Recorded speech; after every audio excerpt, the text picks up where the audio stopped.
Hello everybody. Welcome to the second training. We're going to be talking today about cinema filmmaking, cinematography, both in production and post-production.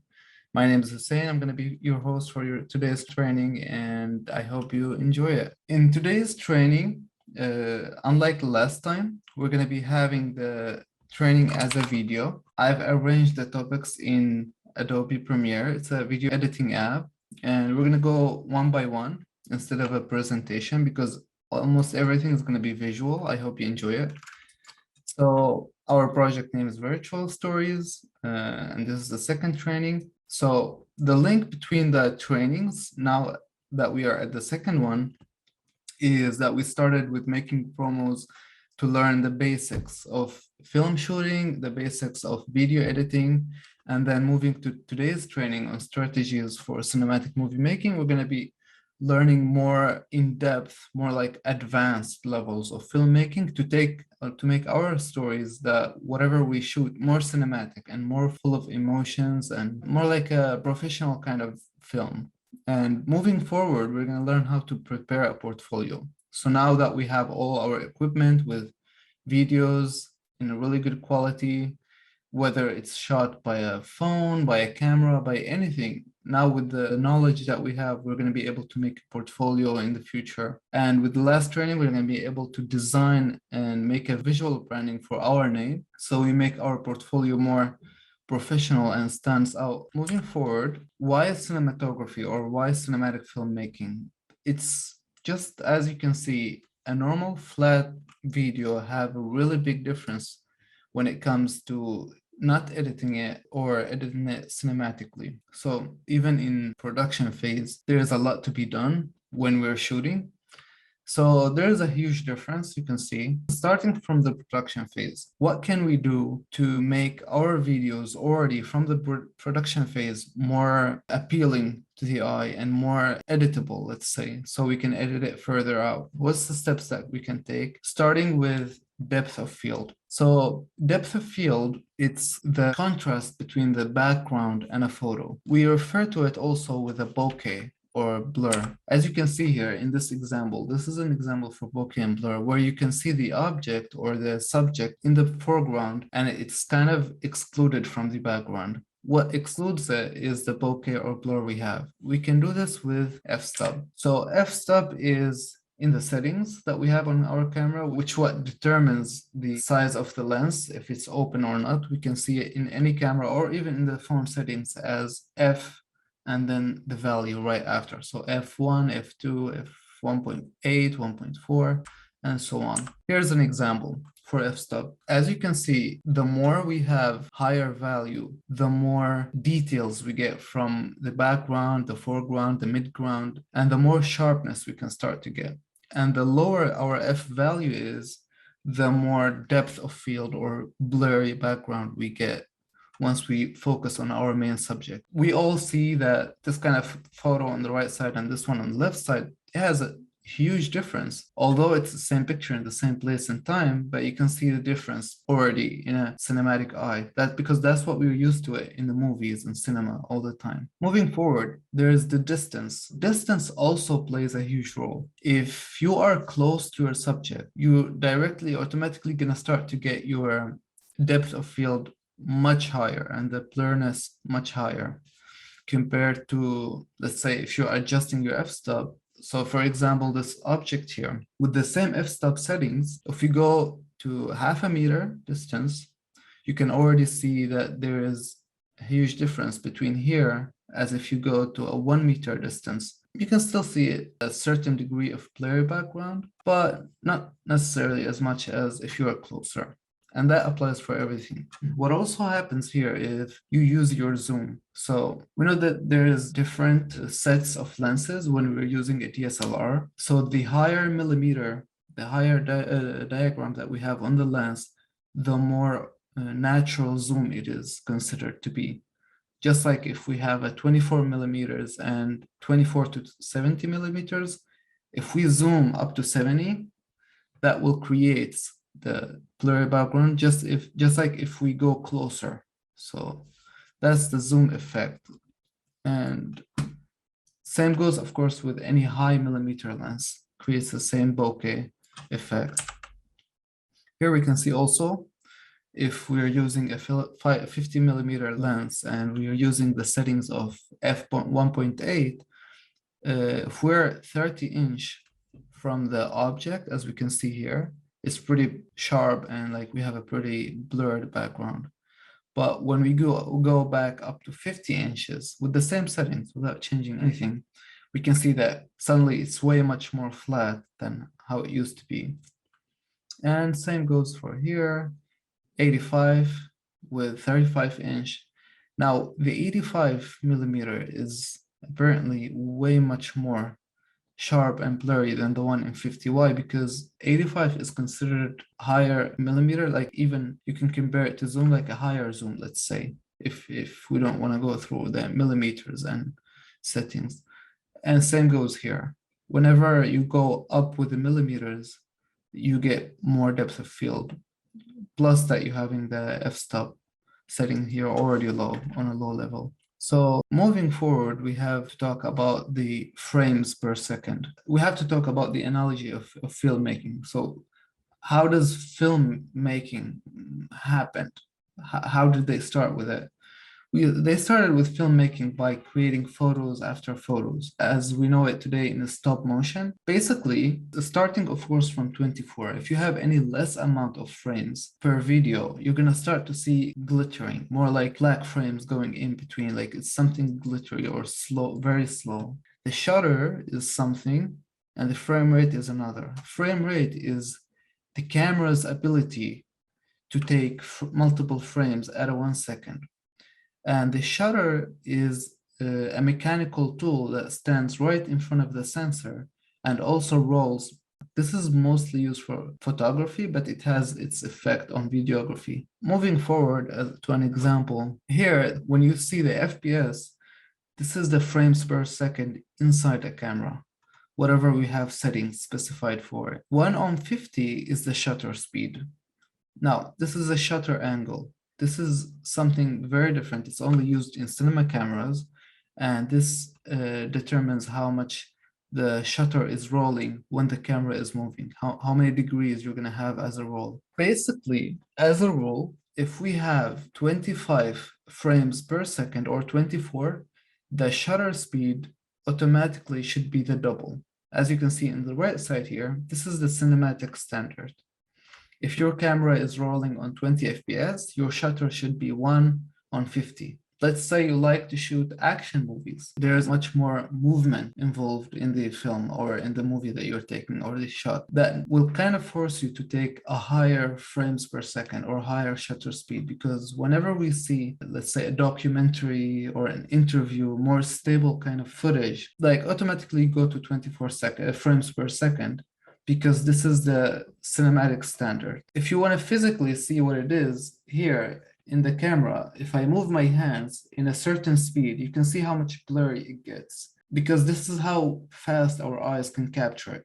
And the more faster we can go, the more blurriness you can start to see. So with subtle shots, there's always no need to go higher than 24 frames per second. Just match the eye speed. That way it's more natural. The camera at a certain point is more powerful than a human eye, where it can capture 30, 50, 60, 120 frames per second.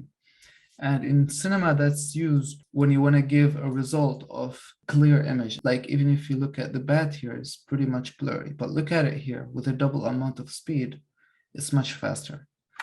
That's basically how they can capture something moving really fast, but at the same time, really sharp. Moving forward, we're going to be talking about compositioning. In filmmaking, this is the principles when you want to take any shot. And there is so many ways that you can take a shot. And each one of them specifies a certain feeling. It gives a certain meaning to the shot you're trying to do. They start like this, like we have the rule of thirds, symmetry, leading lines, negative space, fore, mid, and background, up shots and down shots, and the golden ratio, of course. Starting from the rule of thirds. The rule says you should activate a grid. Now, funny enough, even phones nowadays, if you go to the settings, you can see a grid option. Most people don't understand what is it for, but The grid is to keep you stick to the rule of thirds. Even in cameras and DSLRs, they have this option as well. So in this option, what matters is that you take your object and you keep it in the right, in the left, in the middle, depends on the shot. When you're looking at someone, what's the most important part of face is basically eye. So you take the eye and you try as much as possible to center it to the upper meeting point, let's say. Another example here, if you can see that how they center in movies, according to the rule of thirds, you can see how much depth there is automatically between the midground, foreground, background. You can see that the center of focus, whenever you look at this shot, suddenly your focus shifts directly towards the thirds, the upper third, the lower third. So that's kind of a principle, and doesn't mean that you have to do it every single time, that there's no other way. No, of course, breaking the rules is something possible. Before breaking them, we should always understand why they exist and what's the reason of them. And here we have an applicable thing. So I've set up this background and object. So without the grid, you can see it doesn't seem that much natural. It's like there's something off. Like our eyes are not that much used to it this way. And if we compare it to the rule of thirds, if I take this picture here for Deadpool, which is my favorite Marvel, and if we center it to the rule of thirds, you can already see the amount of difference we have. The reason is that there is something called leading room. Like this is the leading room. We're going to be talking about it right now. But because of this rule that we have here, we can see that our eyes directly focuses on the eye or on the head, because he is in the spot where our brains are expecting it to be. This is how we are wired after watching cinema for so many long years, let's say.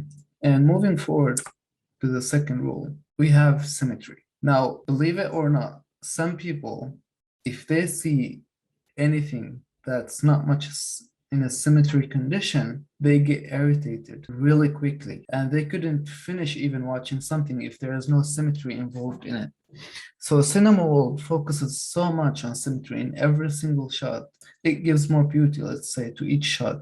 The composition that we have, it's divided for 3 parts.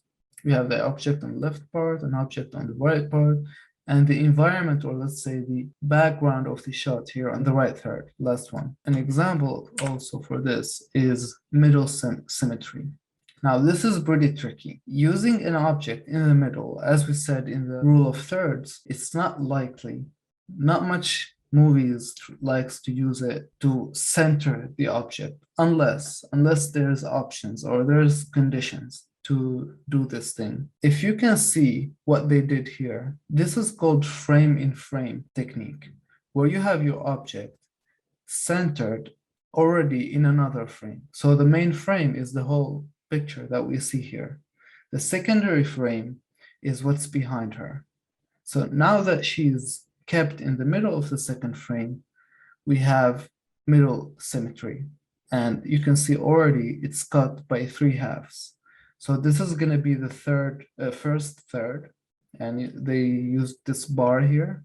And the neck side in the middle of the picture between the body and head going to be the second third, and the head with the upper background, that's going to be the third. So even in this shot, although that they centered the object, they still in a way follow the rules.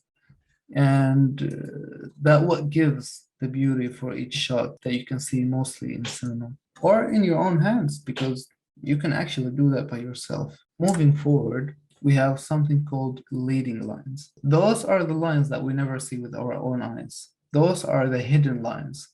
In each shot that tries to focus your eyes on something, in cinema, we use something called leading lines to assist the viewer to shift his focus to a certain place.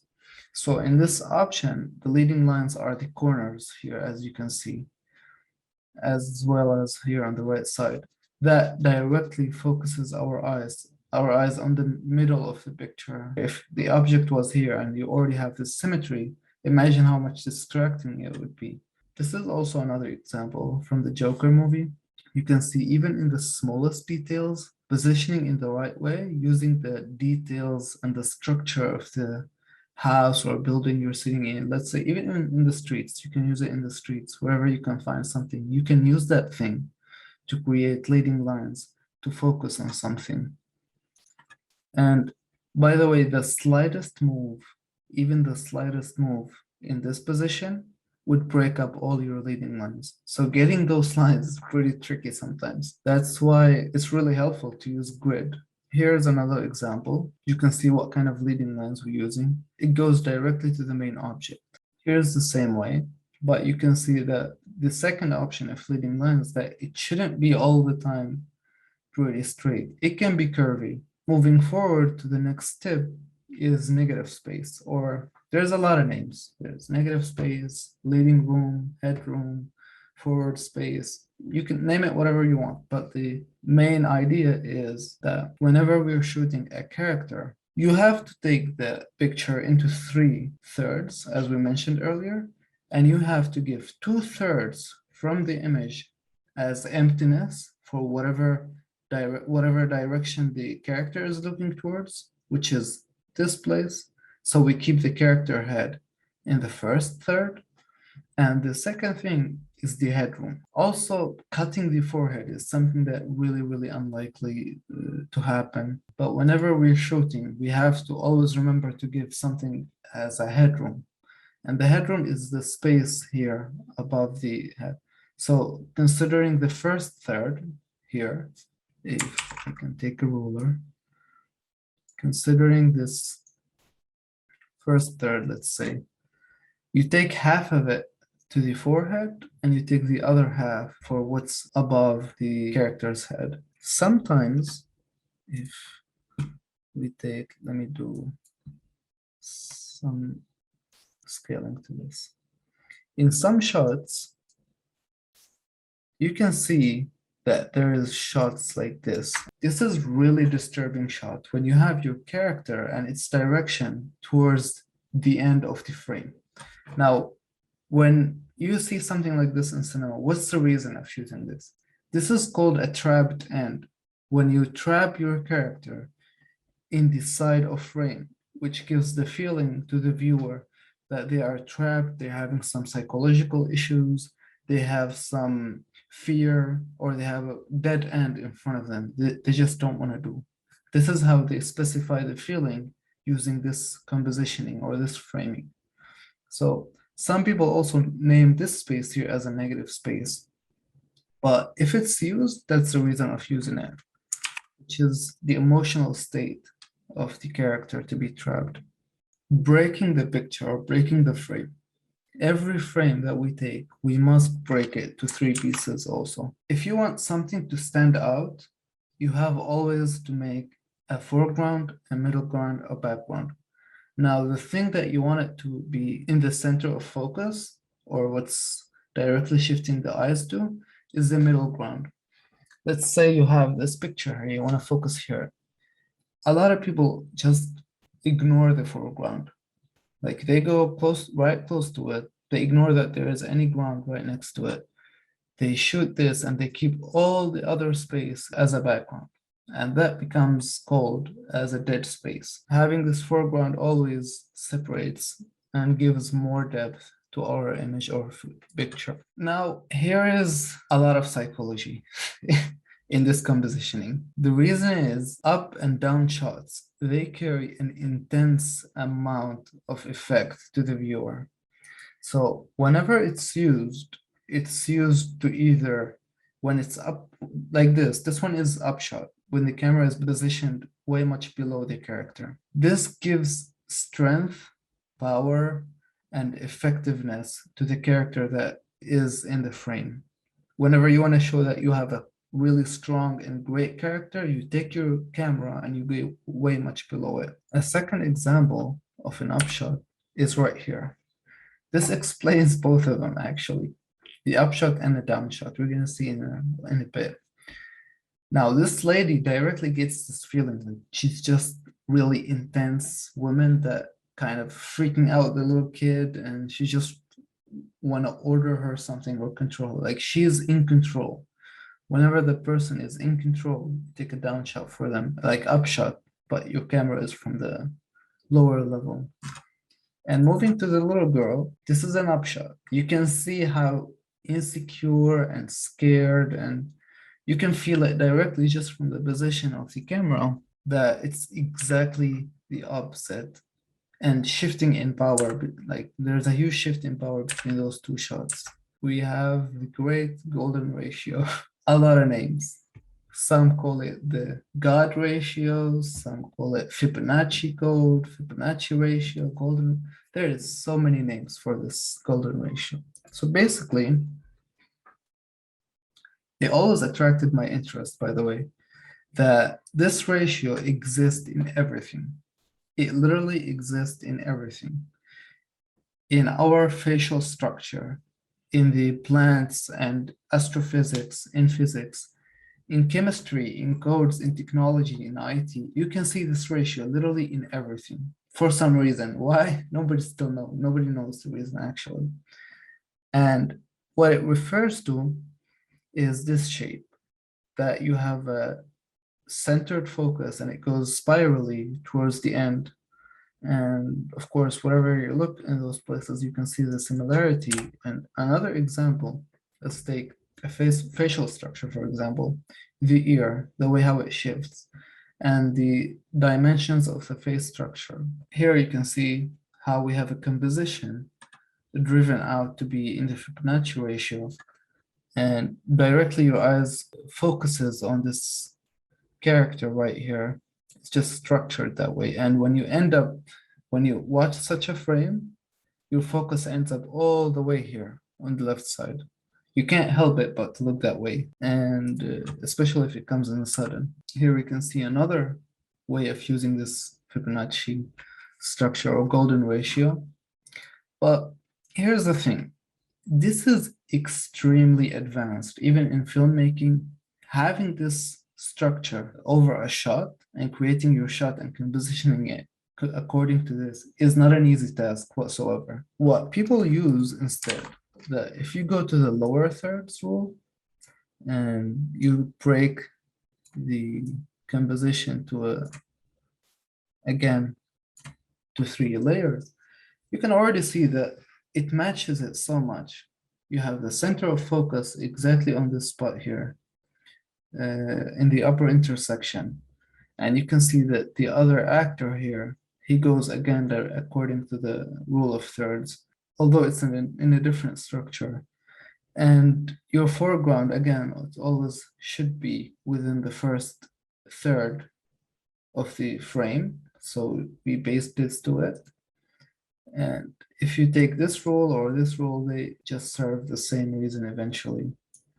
So no need to jump into really crazy complications sometimes when we have this rule. Lighting is a big topic, but before moving to it, I want to see if you have any ideas. What do you think about positioning? Did you imagine that movies have this amount of effort in positioning each shot that we didn't even see before? We couldn't acknowledge until we're shown virtually how it is. I just have a quick clarifying question. Thank you so Yeah, much for you're this most really welcome. important backgrounding in what a frame does and what I think what I'm interested in is something that I heard you say about the differences between like virtual cinema and like previous cinemas, Mhm. especially as it relates to composition. What are we able to do using digital technologies now that we weren't able to do in like the 80s? Like, funny enough, in the 80s, because of how much they used to think about creating the structure of and compositioning, they are the ones who created these rules for us. But looking at the present day, unfortunately, with all the technology that we have, with all the ease that we have, especially with the equipment that we can use, so many fall into the mistake of not using the rules and instead, well, you can't argue so much that somebody call it being creative. like we're just gonna go creative and we're gonna go out of the rules and they go this way. But in reality, no matter how creative we go, there is a set of rules that is built when a painter comes and does them, or when a cinematographer comes and does them. They're just there because they're built in our nature. And with today's world, without any experience, you can just tell the difference between a new made virtual cinema, let's say, or simulated cinema compared to original 1890 cinema that has followed all the time the set of rules that they had, whether it's compositioning and its lighting, they have always stuck to it in a way. But in today's world, here's a good thing. Let's think of a friend in Lebanon, let's say, or in Syria that have this, they have this knowledge, let's say, but they don't have any equipment. How could they follow these techniques and strategies? It's so easy nowadays that even the cell phone, as I mentioned earlier, they have the rule of thirds integrated in the application of a camera, where you can see the option of a grid and you just press it and it shows you. Mustafa, Ziad, any ideas about the framing? Yeah, thanks for bringing up the Matrix example and other examples. They're all good, but I know that the Matrix was like a big kind of a lesson, a masterpiece on its own in terms of like camera language. And as you said, now like in modern cinema feels very messy, even though I do know that like there's definitely some rules being followed, but it's just there's a more like a freestyle version of filming stuff. So now they're remaking the Matrix, and it's going to be like mind-blowing to see the difference and like the strategies between the two ages. But my question, I guess, is also I have a theory that people crave classic movies because it's more symmetric and our eyes and brains relax when they watch such things because of the golden ratio, right? Like people found golden ratio because they wanted a global way of perceiving things, it seems like. Absolutely. And so I would like think that there's a lot of the cinema rules come from the way humans look at things and understand, or like, just perceive things in general. Exactly. And what they think beauty is and what they think organization is. So my question is, and just out of curiosity, is like all this, like all the rules you just mentioned, like an international standard for filmmaking, or is it like an American school of filmmaking or European school of filmmaking? Actually, it's international, and the funny part is that the ones who created that are mostly European, because those standards haven't come from the US. Basically, they came from painters, mostly, especially lighting. And when they used to, like Van Gogh, for example, Van Gogh, he used to draw according to a set of rules. Whenever he is structuring a face, as you can see nowadays, when they try to draw a face, they go with a rectangle and they go split it into triangles, and they start to make circle curves to link the facial structure. So even today's painting is still related to the old methods of breaking everything down to a set of symmetry and shapes. Shapes are mostly triangles, rectangles, and circles. Those are the shapes that forms every frame structure, let's say, whether it's painted or shot. And still, until today, we got inspired by those great people and we took those rules, we applied them to cinema. But of course, the biggest cinema that's active is mostly in the US, in Hollywood cinema nowadays. That's why you can see an intense amount of movies coming out from there. But if you look at any French movies, German movies, even Arab movies, and like in any part of the world, you can see that they all follow the set of rules at the majority of the shots and most of the time, because as you learn them and as you start to practice them, you can instantly see that how uncomfortable you get once you have something mistaken or like out of the rules. As I mentioned a little bit ago, when you have a frame facing the end of the frame, it's really disturbing to see that but it's also used, there's also usage of that when you really want to disturb the viewer. we come also to the forming element of cinema or videos or photos or even paint, which is lighting. Lighting is what makes us see, when we see anything, it's just a reflection of photons from an object to our eye. This is how we perceive things. So the way that we have lighting set up is the way how we're going to see or perceive this object in front of us. It changes the form of this object. So in cinema, until today, we've created so many ways of lighting, but there's so many types, and basically they're divided into systems. So key light is when you have, as it says, a key light, one light that it's the main prioritized system of lighting, one direction, one setup. There's under this one setup so many ways of lighting. There's so much to do with one light. First of all, we have the flat, butterfly effect, and loop effect, Rembrandt. I don't know if you're familiar with Rembrandt, but he's a painter as well. It's given to his name. Split lighting, and then we have the Struth system, which is back or rim light, different names for the same thing. We have the fill light, which could be high, low key, and a background fill or a checkerboard effect. Moving to the flat prod, you see this kind of lighting the most. Let me give you a guess. Where do you see this kind of lighting? Maybe advertisement. Exactly. Yeah. Advertisement, commercial, news, everything that want to promote to you something, whether it's media or whether it's products, it doesn't matter. They try to keep all the details at one object. This has a psychological effect that this is transparency. Unfortunately, they practice it the opposite way. Whenever you see this light, it means that there's a promotion for something. So they try to give this standard of lighting, which is called the flat or broad. And what you can realize is that there's no shadows. You don't see any shadows whatsoever. Like if there is any, it's almost flat or non-existent. Moving away from news and advertisement, we can start having the old lighting setups, such as the butterfly. Now, this have two names. It's called butterfly effect or Paramount. Paramount is the company that creates tons of movies that we have seen, The Mountain and So the reason why it's called butterfly is the shadow here right under the nose. So this shadow, it creates the shape of a butterfly, and that's where it got its name on.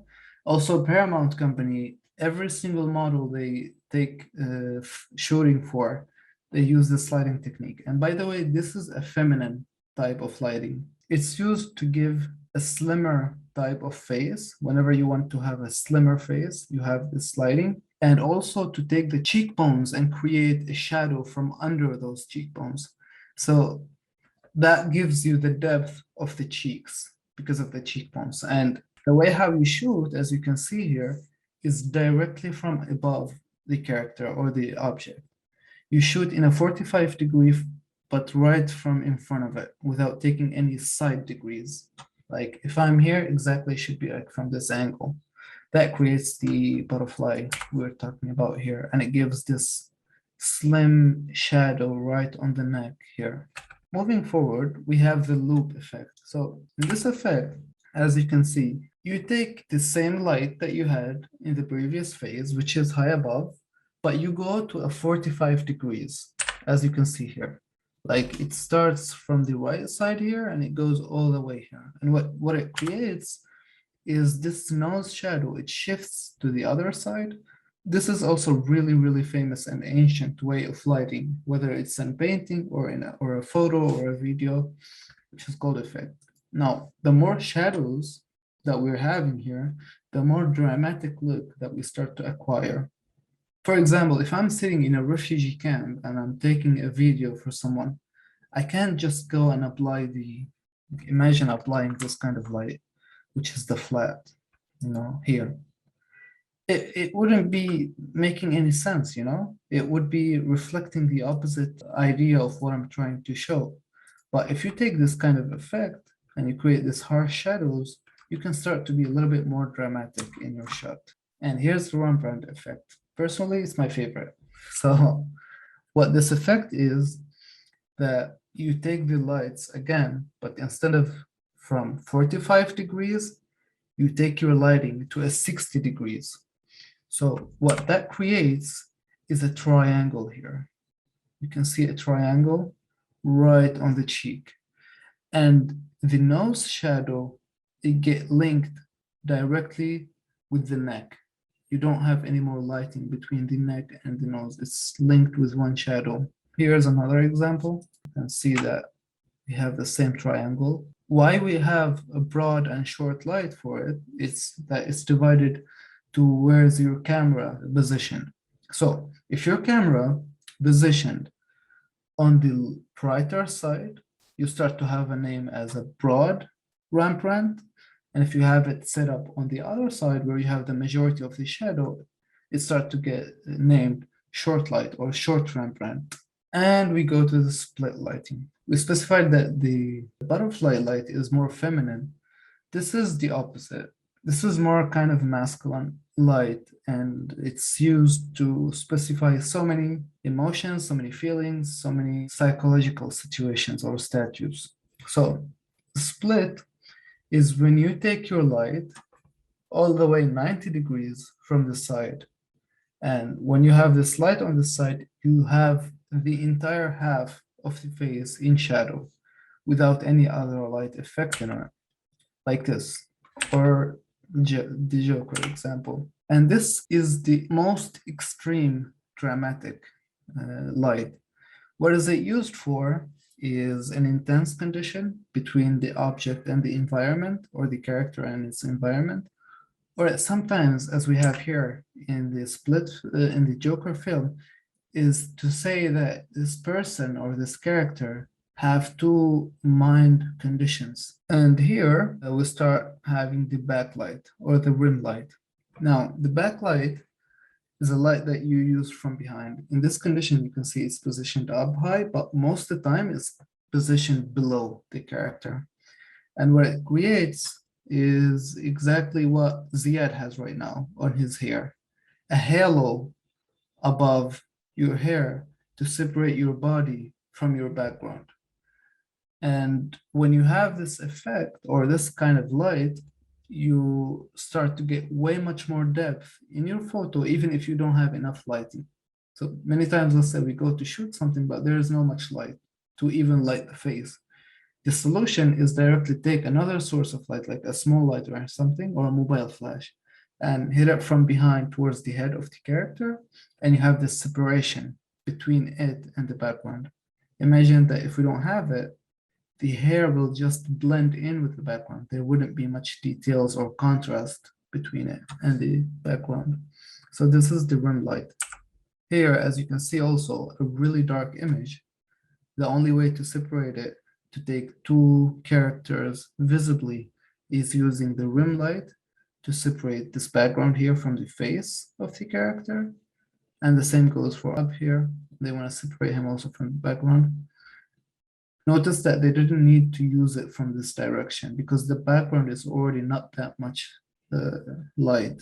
That will lead us to the checkerboard, which is right after. As we had in the key light, there's always another light that supports it, which is the fill light. A fill light is basically, if you have your key light in any position of what we had previously, you have another light exactly on the opposite side to fill in the shadows that already got created from the main light. So basically, the intensity of that fill light is what changes the effect of it. So if the fill light is pretty high and intense, we call it high fill light. Or sometimes it's called broad filling. Like broad filling is exactly what they use at Muse, where you still have some decent amount of shadows, but they're filled in a good amount. Here is the difference. This is a fill light. You still have it here on the left side, but it's really, really low. It's almost like a split. It starts to form a split in a way. But this is called a low key light. And here you have a high key light or a high fill, where you have way much more details in the shadows and the checkerboard effect. Now, if we want to take this image and compare it to the rest, this is the most complex kind of lighting. Setting your key light, here in this image, we can see that they set up their key light as a directly split way of lighting, but the shadows are low-key fill, and there is the background. Rim light is not existing, as you can see. If rim light existed, you can imagine how this would have been different from the background, but there is a background light. That's what you see here, different than all the others. When you take your background and you spot some light on your background to split it from you, but it should be directional. It shouldn't be like anyway on the background. No, it should take a side. Since that we have the bright area of the face here, the background should be dark on this section. So we have the fill from the left side. It means that the left side of the background should be dark without any light. And we have the dark side of the face right here. So it should be that we should have the background light on this side. So this way you break your background from the dark spot. And again, without lightening it, you break it again from the bright side. And this is called the checkerboard effect because of the reason how it's structured. Now, in this section, we have our lighting set up. We have our compositioning and framing. So now all what we need is the way how we move our camera. And that also carries a lot of meaning in the way that we're moving it. In so many cases, you can see that there is a handheld shots, which is called the handshake or handheld. And there is a stable one. I'm going to explain them in each one. Pan, tilt, zoom, dolly, and drop. So I've took movie example that demonstrates various types of movement. And this movie, I don't know if you've heard about it, it's called Seven. Here, as we have the handshake, it's the most used in action. Whenever you have action, you don't need any equipment. You just need your camera and you move with your scene really quick and really fast in a way that stimulates the movement in the scene. So the viewer gets shaked exactly how it's happening in the movie. And you physically get affected by this movement of the camera, just like if you're actually living in the shot that you're having. So here's an example. You can see the extreme amount of shake that's going on in a car to give the feeling that they're going so fast.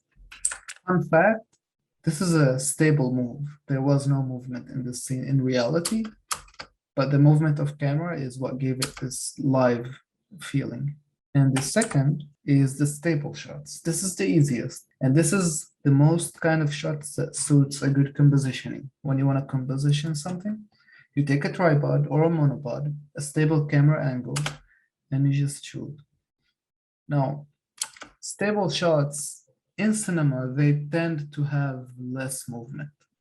It's really hard to see a lot of movement happening in a stable shot compared to a moving camera when there's a moving character. Here you go. Everything is pretty stable. It feels trapped to this one. And by the way, now you can start to see the framing that we talked about, the compositioning, like how they use this. If you realize there is a prison inside, so they replicated the rule of thirds by putting him to a dead frame. That replicates the meaning of being trapped or prisoned. And he is actually prisoned inside. While this person, you can feel that he's observing, because why? He have a leading space. By the way, we have a golden ratio right here. You can see it serves the main part, and then again it goes here, up all the way to the left side. And here we have a centering to the camera, because that we also have a kind of split way of lighting, again in a stable shot. Moving forward, we have panning. Panning is basically when you have your tripod set and your camera set, you move the camera, but it's on a stable tripod. Your tripod doesn't move. So only the direction of your lens moves, but your camera is stable. This is called panning. When it goes from left to right, right to left, you can see. The position of the camera is actually stable. You can see here. This span replicates the viewer position, the guy that's sitting above. And it's a low shot. It means, if you can see it here, now that we talked about it, that whoever is looking down there, he is looking in a more powerful way as himself to a weaker person below him. And here is the opposite. The guy moving, looking all the way up. And this is also giving a higher strength and position to the person. And the way of the camera movement is replicating the character's head, and it's panning while he's moving. Here you can see again another soft pan until the character is out. Same for the other side. Tilting is the same as panning, that you have a camera in one position, a fixed position, but it doesn't go sideways. It goes up and down, like vertically. So tilting up, basically it means or replicates the revealing feel. When you want to reveal something or you want to create suspense, you go by tilting up to an object that lays all the way down up there in a certain position. Here you can see again, revealing the location. And now we have the zoom effect. The zoom effect is made from the lens. When you're shooting, you just change your focal length from a certain amount to a certain amount. It might be slight, it might be fast, it depends. Moving forward, we have the dolly effect. Dolly is basically zoom, but without actually zooming, but moving forward and backward with the camera. You can see they're shifting it, and you can mix, of course, with all of them. So there's this dolly in with a tilt down, moving forward, looking downward. This is another dolly. Dolly in with a slight pan, right pan. And here we have the truck movement. Now, this is an expensive effect because you actually need a slider, or they call it a jimmy jib, like the car that carries a certain equipment. Or if you want to go cheap, you can take a skating board. You can sit on the skating board and slide to a side, but you have to keep your camera forward and you're sliding on the sides. This track effect, you can see it tracks something, but the entire camera is moving with a fixed position. I would like to mention like that tilting. I think we see it every day in social media, because when somebody makes, most of the people, when they make stories on the street, they start their feet and then they go up. So it's like curiosity for the people to stay and watch all the story to see what's going to be revealed. Yeah, exactly. Yeah, absolutely. Gimbal is a tool. Nowadays, it's accessible and easy to find anywhere, that you can put your camera or your phone. There's a gimbal for cameras and gimbal for phones, and you move however you want. And as much as you move, no matter what kind of shaking you do, to a certain amount, it just reduces your camera shaking. So it's more like a professional, stable kind of shot. We have finished everything in the shooting phase. We have produced, let's say, our project. Now is the space to post-produce it, which is the editing process. So moving to aspect ratios, we see the black bars everywhere, like especially in movies, the ones that are like here, above and below. What are the black bars refers to, or why they are formed? Basically, shooting in the cinema times, there was anamorphic kind of lenses that shoots wide open. So in order to compress that footage, they had to compress it in post-production at a certain amount. And when you use this footage into a TV, when you put them in a TV, you lose the higher and the lower amount of video naturally because of the wide nature of the lens. Until today, it became a standard that the more wide footage that you have, the more cinematic it looks. And of course, they don't use anything like a black bar. They use anamorphic lenses. They use a certain aspect ratios while shooting to suit that need. And when we shoot in our phones and DSLR, like the humble cameras that we have, whatever we have, we use a normal aspect ratio that's called 16:9 that replicates the settings of any monitor that we know nowadays. So when we hear full HD or HD, this equals 16:9 aspect ratio, which is 1920 pixels versus or x 1080, or you can see 1080 x 720 pixels. That's all called full HD, HD, and like represents 16.9. While in cinema, it's 2.35 to 1 or 2.39 to 1 or 240 to 1. So if you want to measure this in pixels, maybe compared to this, it's 920 x 817. Much less than the full HD, but in the vertical space. And same goes for 4K, where it's 3840 versus 1607. Normally, this is like 2160, but we can see the amount of compression that goes vertically on the 4K status, or 1920 to 800. If we go to in post-production, to effects, and we take the crop effect, if we drop it on anything, we can take from the top and the bottom a certain amount. Basically, it's 12 to 13 if you want to replicate it in editing. That's the most accurate amount to replicate the 19,817. And again, you take 12% from the bottom, and here we go. This is kind of similar to the cinematic view, let's say, or this image. This is commercially, or this is on TV. When we use monitors or we watch TV or news, how many frames per second do we see from the monitors? This is different between those countries that in USA, Canada, they use the 30 FPS standard. 25 FPS is what replicates the cinema standards, unlike the TV standards, which you can see it all the way in Europe, Africa. Here, so there's two types of text. In the text one, this is called sans serif.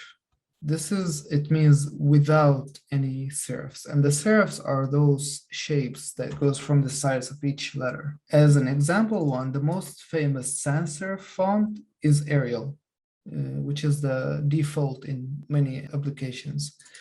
The second default font is serif font. And serif fonts are represented by the default or the most famous Times New Roman. So basically this font serves all the time the title purpose. It represents titles the most. While when you want to represent text or subtitles, you go with the serif fonts like Times New Roman. In cinema, you always have to end up with sans serif fonts. The majority of time, let's say. Depends on the theme that you're going with. The standard is using all capital letters. Centering is a key. So whenever you want to show a mid title, like or a main title, you go center it. And what's different in movies the most, or cinematic looking videos, let's say, is the spacing between the letters. The more spacing we have, the more cinematic it looks, to a certain degree, of course. So this here, VA represents the spacing I'm talking about. We set up this one to a center and then center it again to the composition. Here we go. See, it directly creates that cinematic title feeling with this setup of fonts, Knexa Rust, for example. You know, this old West movies. It's really printed in our minds that some fonts replicate some feeling, even without reading the word, without knowing what it's about. You can see that some fonts just replicate a story directly. Here I got some random shots that he had from my trip. The most common transitioning is the cut transition, where you just layer shot or the scene goes directly to the other without any effect on it. There is so many ways for transitioning. There is some like the masking transition, there is some like the morph cuts, and there is some like the blocking, and there's hand-generated transitions, like a whip transition, what we call it. It's created in the production process, not in the post-production, unlike the most. Where you have your camera, let's say you're moving, you're tracking a car, and it goes this way, this direction, and you go with your camera with it.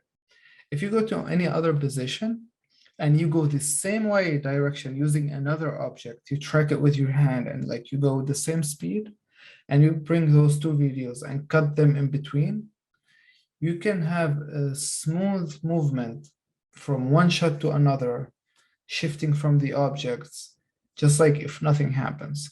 So this is using the natural blur, the blur that get created by movement, by our hand movement.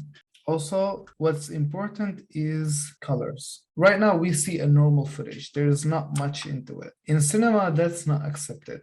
There is a color grading or color correction process that goes from start to end. So I'm going to take this footage since they have some whiteness in it. I'm going to go create an entire grading for it right now with you, breaking down the process of coloring. From this, we can create a white balance using this tool, which if we put it on any white, originally white color, like this one, it eliminates the warmth that we had earlier and creates this. We can manipulate the tint where it goes between those two contrasted colors, the purple and the green. The contrast is the difference between a highlight and a shadow. The more contrast you have, let's go to extreme. Here's an extreme contrast. And if you go without any contrast, it becomes more flat, like this. There is no much difference anymore between a shadow and a highlight. Highlights, this is specifically for the highlights. You can see the difference it creates. Shadows, as it says, the shadows. The more we open it, the more flat we get. The more we close it, the more contrast we get. Okay. The white colors and the blacks. And creative, here we have options for sharpness, we have a vibrance, we have a saturation. So vibrance stands for the color that's linked to blue and green, while on the other hand, saturation is linked to the colors that's related to orange, purple, and red. If I go vibrance, you can see we start to get more bluish tint inside, plus a little bit saturation to the oranges. Saturation, you can see it gives this brown, really saturated orange-red color. Taking it out, it gives us the black-white feeling without any saturation in any color. Here we have something called the cinematic curve as the S curve. This grid here represents the light structure. The upper sections are the highlights.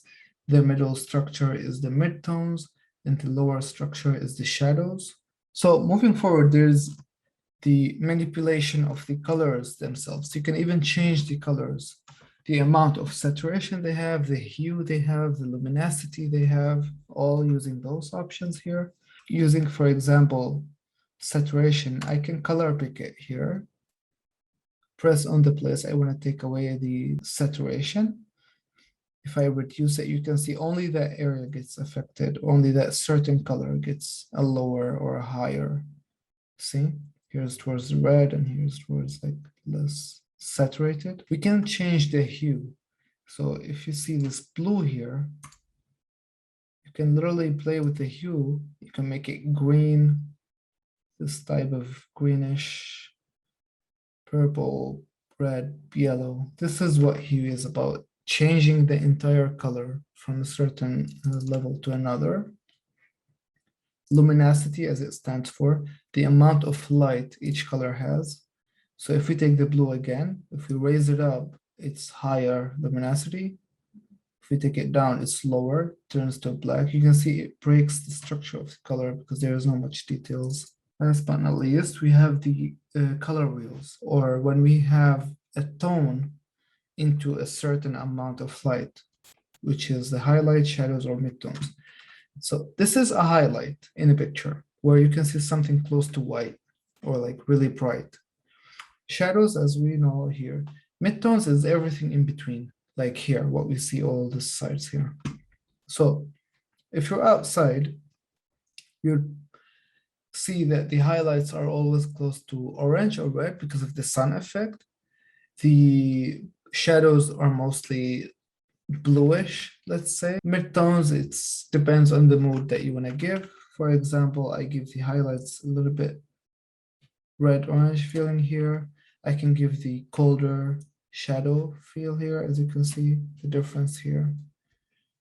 And the midtones, I can, if I go to this color it replicates the energetic or the attachment between the object and the subject, which is, let's say, a purple like this. Here we have the vignette. Vignette goes both ways. The negative effect creates a black side, so the focus shifts to the middle, and the positive side of vignette creates a light color on the edges. Now, while we did it, if I press this, it takes us to the condition it was. You can see there's a huge difference between the set of lighting here and here. This is what makes a cinematic video stands out a lot more than a normal video. You can see the difference more obvious now.